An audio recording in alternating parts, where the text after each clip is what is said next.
এটাই গান সুলতান না?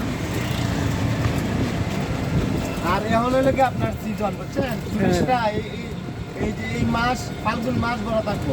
হ্যাঁ হ্যাঁ, আর দার্জিলিং যাবো এইদিকে। এইদিকে সামনে দার্জিলিং যাবো, পরে আসবো আর কি, হ্যাঁ পরে আসবো আর কি। হ্যাঁ, পরে পরে। মানে এই রোডের দিকে আপনার তিনটা স্পট, হ্যাঁ হ্যাঁ। মির্জান, মাধবপল্লী, লাউয়াছড়া। ও,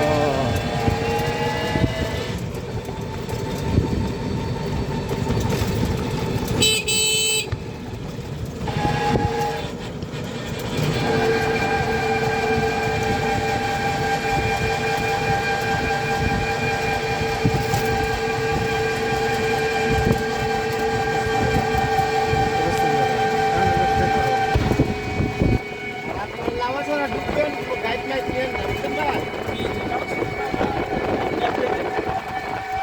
আপনি যে ঢুকতে পারবেন না, কোনো গাইড নিয়েন না। গাইড নিলে ওরা 1 ঘন্টা 300 টাকা নিবে, বুঝছেন? এটা অযথা কথা। ঢুকবেন, ওজন 100 টাকা নিব। ভিতরে কাজের কথা আছে, আপনি আসিয়া বললে কিন্তু আপনারা দেখে দিকে যাইতে চান, বা আস্তে আস্তে যেতে থাকবেন। কিন্তু একটা জিনিস কি, আমরা রাস্তাগুলো যে রাস্তা দিয়ে যাবেন, এই রাস্তাটা